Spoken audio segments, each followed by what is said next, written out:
Well, g'day, Max here again. Welcome back to the shop. So, yes, as the title suggests, block turning. What's block turning?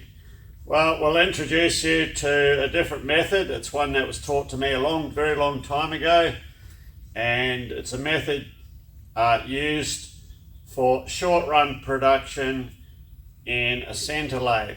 Standard centre lathe, generally doesn't have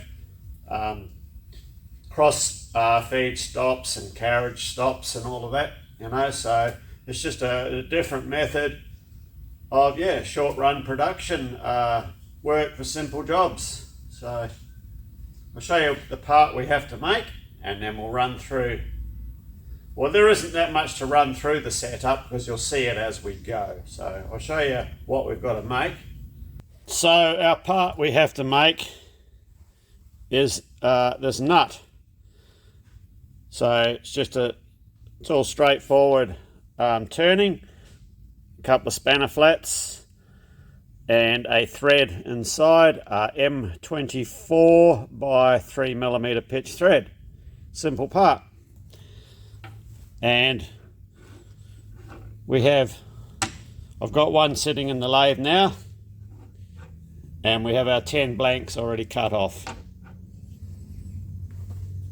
So we have a board on our bed, somewhere to put our parts on. So the idea of that is it's close for quick changes. So with block turning, you're only going to do 1 or 2 operations. Keep your operations to a minimum, and it's quicker to go next part, do your operation, next part, do your operation, rather than do tool changes. So I'll put the camera on the other side of the machine and we'll start with our first operation. Okay, so what we're going to do first, it's a quick face and chamfer. I'm not running the lathe at the speed I should be. I'm running slightly under, that way the chuck will stop quicker.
Okay, you get the drift of what's going on there, so I'll run through the remainder of the parts and then we'll bring you back for the next setting.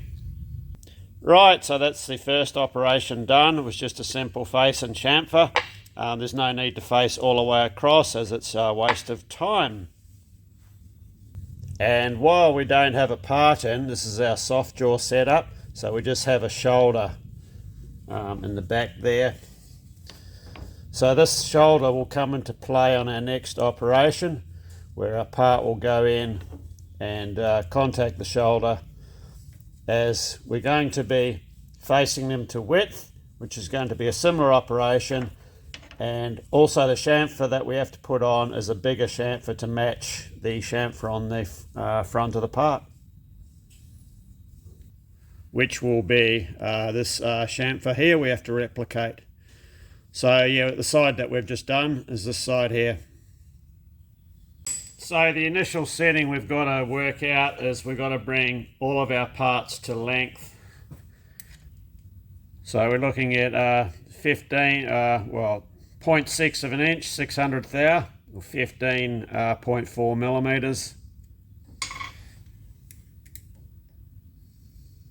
We're just a tad under 17. So we'll get this one to size, and then we can lock our carriage, zero out our compound slide, because we need to maintain this position and our compound slide position, as the compound slide position is going to change again when we do the chamfer, and we need to record the two settings that it's on. You'll see when I do it. So we'll just get this back to thickness.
Okay, we're at the correct thickness, so now I'll zero our compound slide.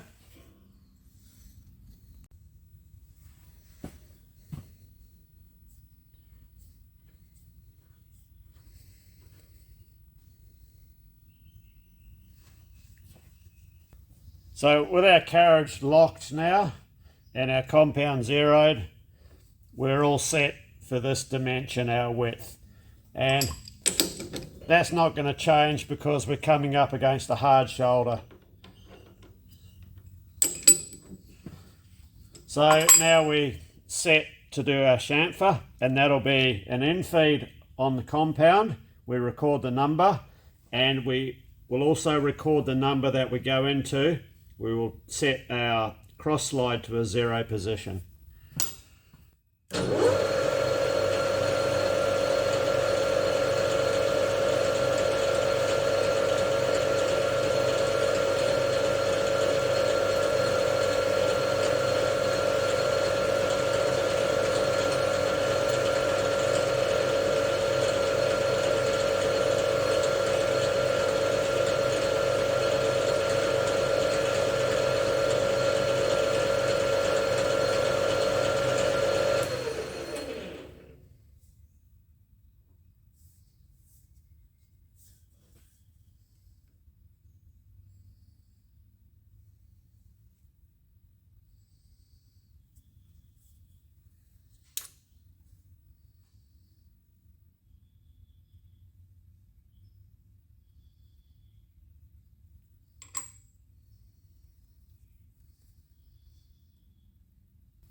It's nothing too accurate, and we're there. So what we've done, we've gone one full revolution on our compound slide. That gives us enough tool width to create the chamfer.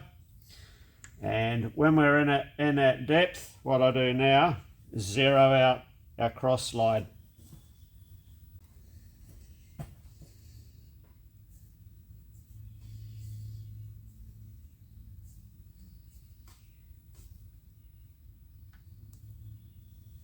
Okay, so I can bring our cross slide, we can bring our cross dial out of the way, come back, full revolution on our compound, we're back to our facing setting. So if I run through another part, we should come out spot on.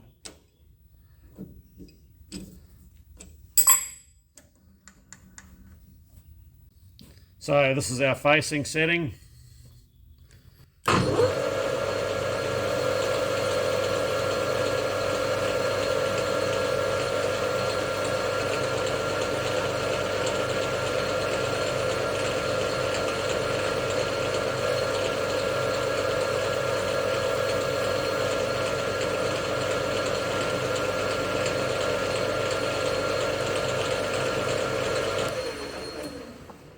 and our chamfer setting. And we're good. Just double check our length.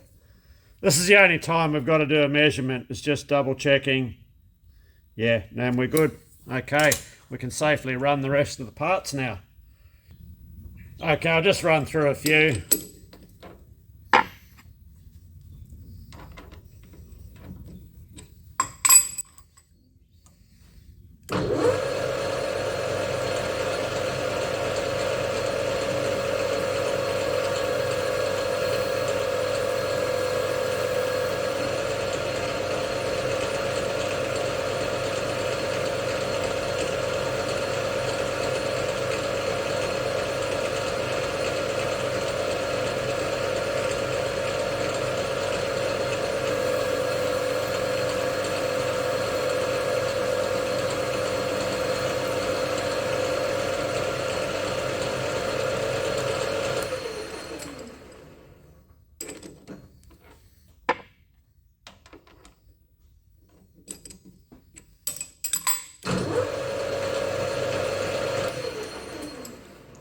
And don't be doing that, put the part in upside down. That's the beauty of this method. You don't have to think too much. You can just cruise along and part in, part out. That's all you got to worry about. Just get it in the right way around.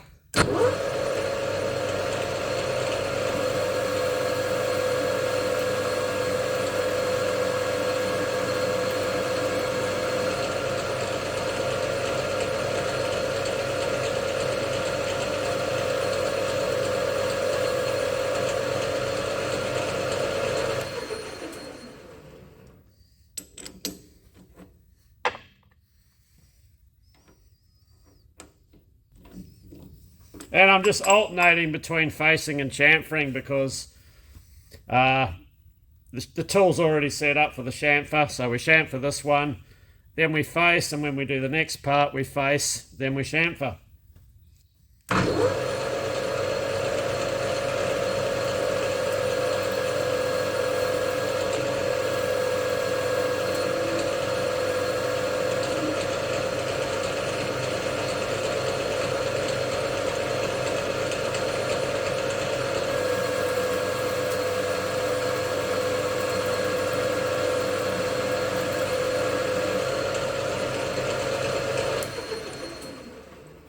As you can see, there's a fair bit of variation in the saw cut, but it doesn't matter.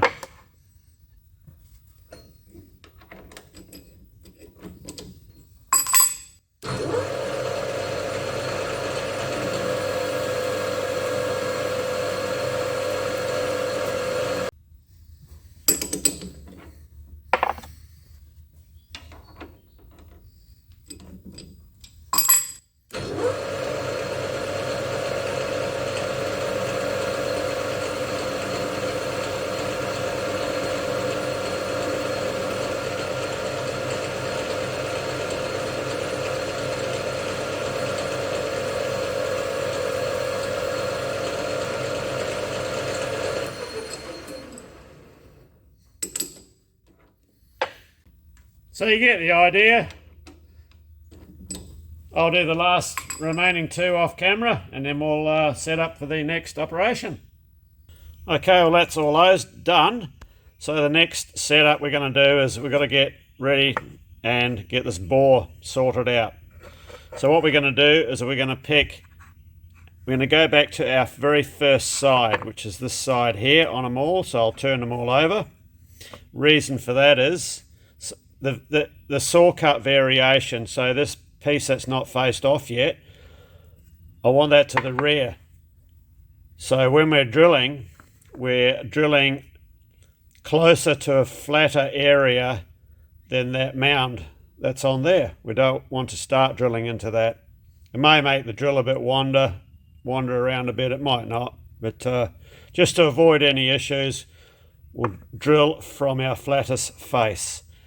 So I'm going to run all these through, and all I'm going to do is center drill them.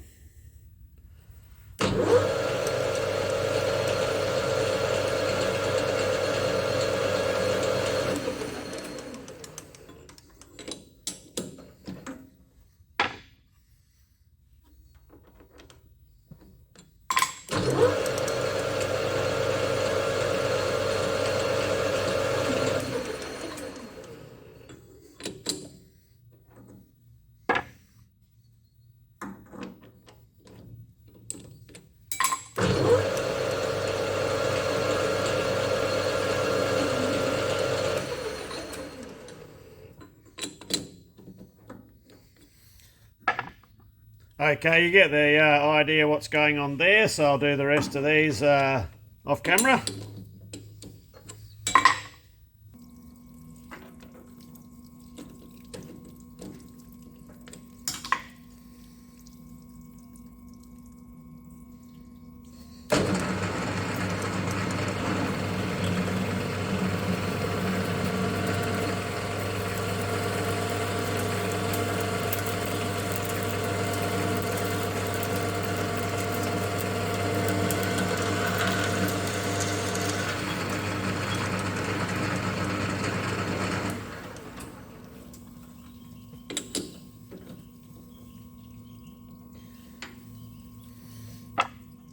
Yeah, that's working better there. It's actually cooling the drill in between cycles. Saves a bit of the mess on the floor from the flood coolant being flung out by the chuck.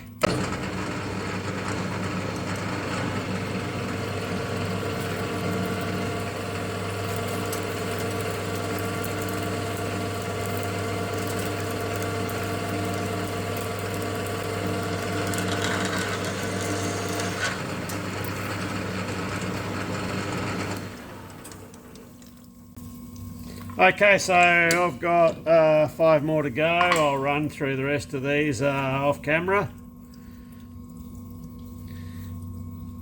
And lucky last, so you can see there the coolant, I've just got it dribbling on the drill bit in between our parts, and that saves a huge mess from the coolant getting flung out by the chuck jaws.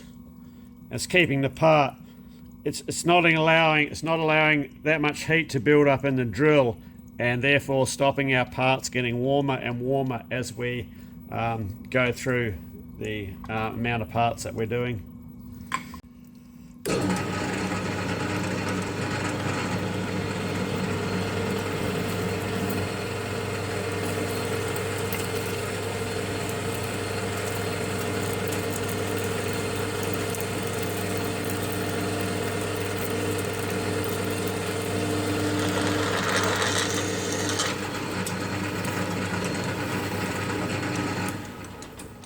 And of course, if it was a long hole, yeah, we'd be running the coolant into the bore.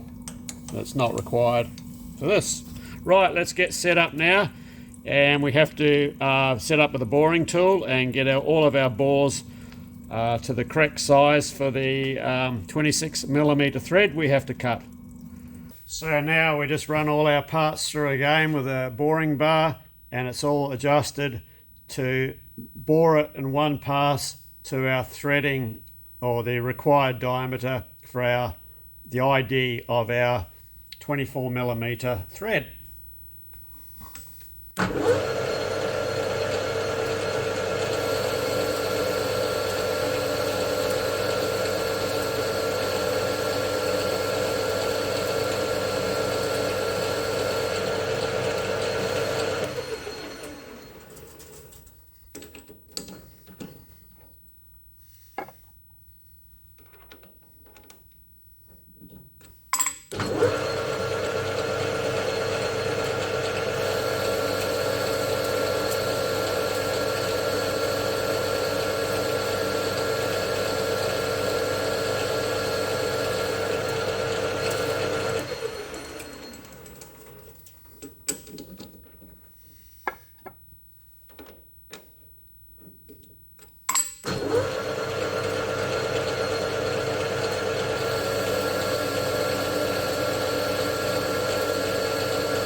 Yes, I'll do the remainder of these off camera.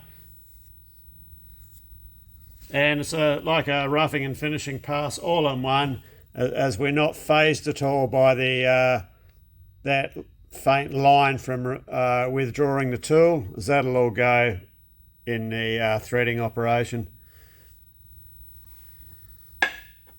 So yeah, I'll just knock these last couple off, and then we'll get set up for the next operation.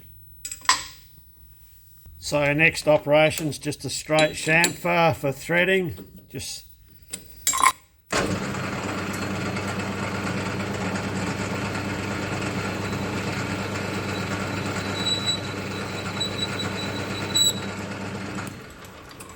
And I'm just winding into a predetermined number on my carriage dial there, not touching the cross slide at all.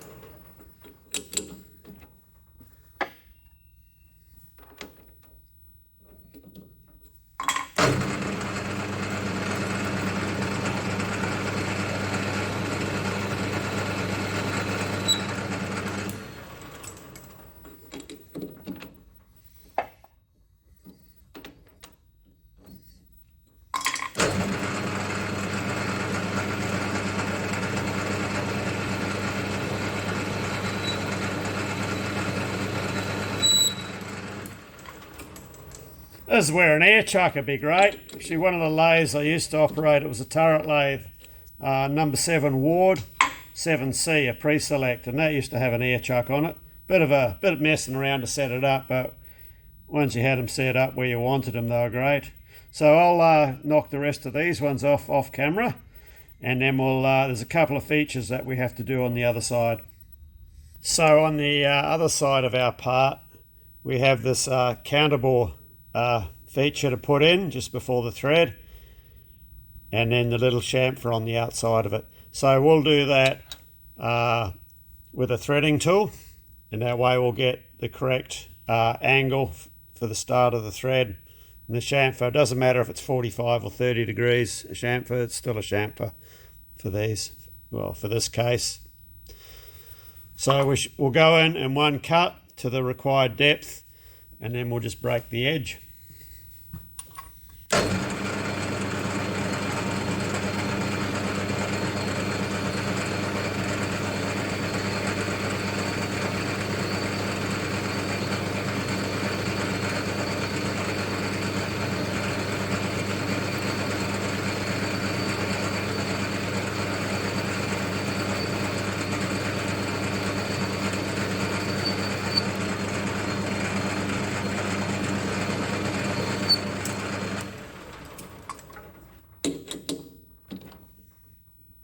That's it, that's all it needs.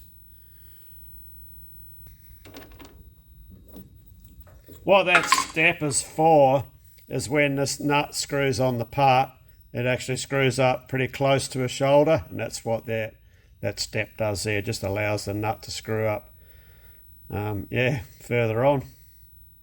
You'll see when, after the next video, you'll see.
Okay, well that's all of the turning operations finished on our nuts except for the threading. So with regards to that, I could either thread them on this machine, but this machine has an imperial lead screw. But I think I can knock them out a bit quicker. If we head over the back there on the JFMT, and we can knock them out quicker on that machine than this. So that's what we'll do. Okay, I better bring you guys along for a bit of the thread cutting. I've already done the first 4, so I know I'm on size. So I've got 6 left to go. So we're just gripping them in the chuck of our JFMT lathe, and we have ourselves set on 3mm, because it's a 3mm pitch thread, and we're running it on 720 RPM.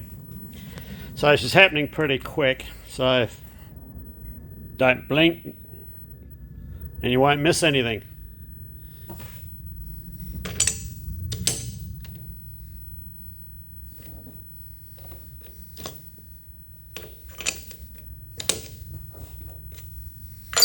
Okay.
That's it.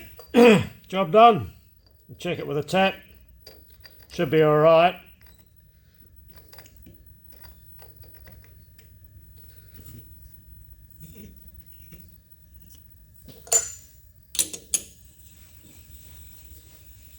Yeah, right on it.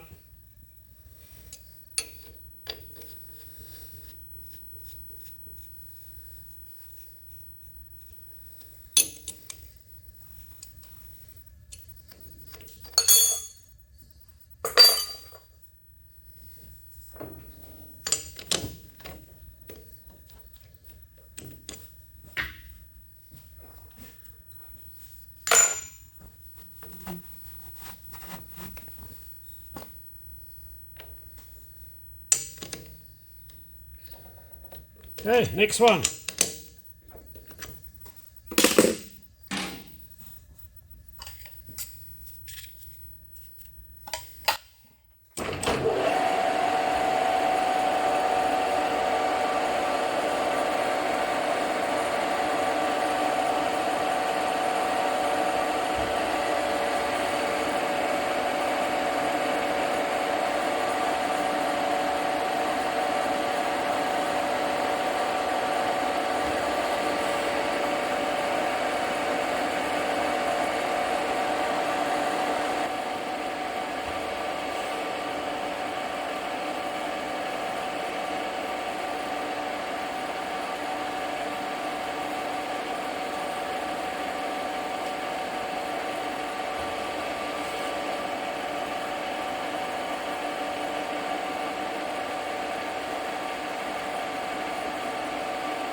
that's pretty riveting stuff, I guess. So I'll do the rest of these off camera so I don't send you all to sleep. Back when I've done them all. So that's all of our threading complete. Relatively uneventful. Well, it was uneventful. So I'm just going to run them through in the small lathe again, just with our Noga tool, and just take any sharpness off the entry and exit points of the thread. So I'll do those off camera, as it's just a bit of whizzing around with the old Noga. So the reason we cut the threads in the JFMT is because we could do it in a fraction of the time we could have done it in this little machine here. Being as the JFMT is a full metric machine and we were cutting a metric thread. So the lead screw pitch on the JFMT is 6 millimeter pitch, and the thread we were cutting was 3 millimeter pitch. 3 divides evenly into 6, so we had no need whatsoever to use the thread dial. We could just engage our half nuts wherever we felt like it. So when that's the case, you can really step up your speed you're cutting. In this machine here, okay, we could have cut them in here as well, but then at the end of the thread I would have had to disengage, then reverse the direction of the spindle, and then re-engage on the same number, making sure it didn't revolve one turn, because then you're up shit creek. You can re-engage and engage metric cutting on imperial screw, no problem whatsoever. And the other thing, so yeah, that would have caused a bit more time for the job. And the other thing with this lathe, and this is something I've mentioned quite a few times in the past, and this more refers to the reverse threading technique that like Joe Piezinski uses. And I was actually wanting to try that on these nuts this time, but I didn't have a left-hand boring opposite, boring tool. Otherwise we would have been cutting a left-hand thread. And yeah, I did want to try that technique on these nuts. Going back to that, the way Joe threads back to front, on these machines here, the feel of your half nut engagement, they have a bad habit of grabbing the crest of the lead screw. And the other thing that happens on these is once it's under load, a slight bit of load on it, makes it very hard to disengage.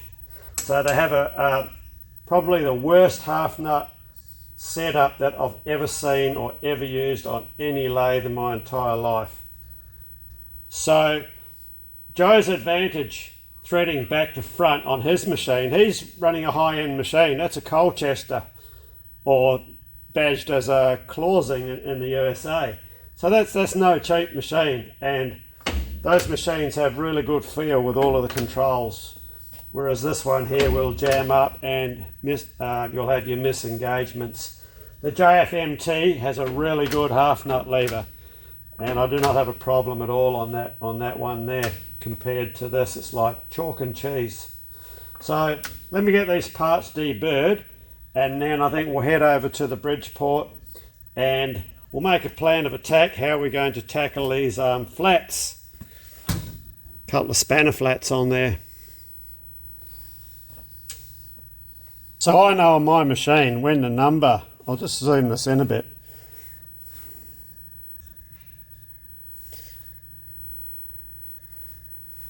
I don't actually have the threading dial engaged at the moment, but when the threading dial's coming around, when it gets to the front side of that rivet, that's when I know I can engage, and I'm not going to jump on the crest of the thread.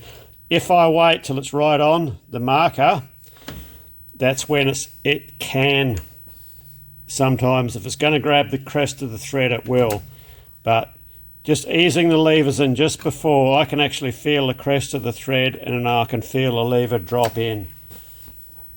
So if you were doing the reverse threading and you had a misengagement with your half nuts, you've just trashed your part before you realise what's happened. You've just de-pitched your thread. Whereas cutting conventionally, if you have a misengagement, you've got that split-second opportunity to disengage, and go for a second bite at the cherry. So anyway, we were heading to the Bridgeport, weren't we?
Okay, now we'll flip them over and get our height set, and we can mill the other sides. We've got to come down to, I'll say a 30mm spanner fits over them.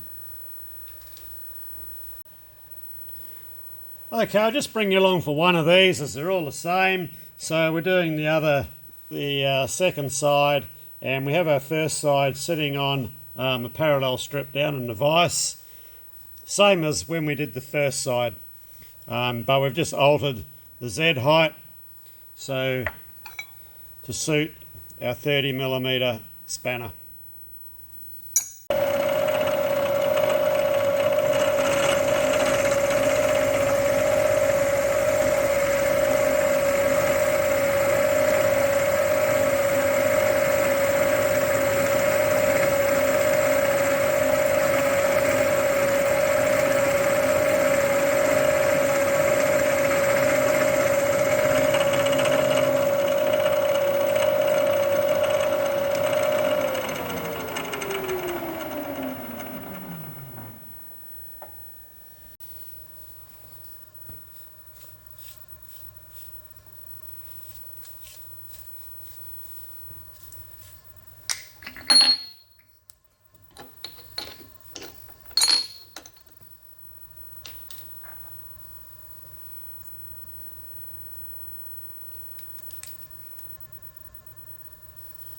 And that's for our 30mm spanner.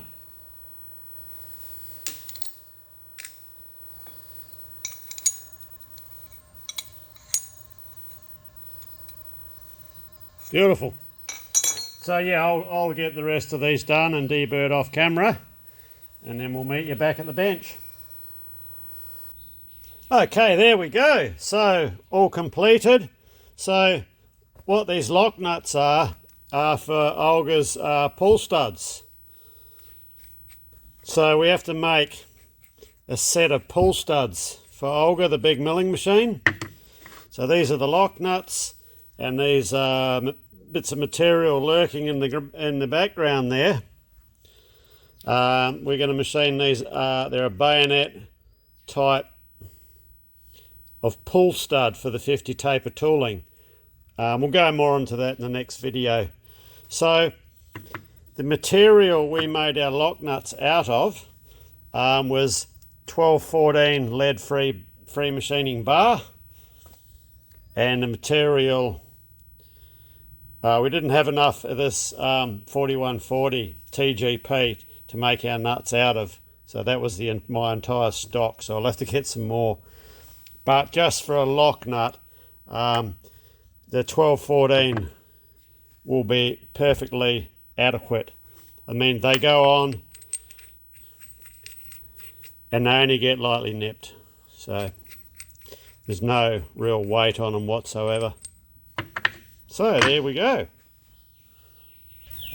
So there we are, we'll bring this one to a close. One part of the job complete. We didn't have to run into a part two for a change, eh? So yeah, everything went rather well. I took the opportunity to step up a couple of notches with regards to the threading. Personally, I would not like to thread any quicker than that, but it was comfortable to do it. So. And that was only purely because we didn't have to use our thread dial. We could engage our half nuts anywhere we wanted to, because the pitch of our thread was divisible equally into the pitch of the lead screw.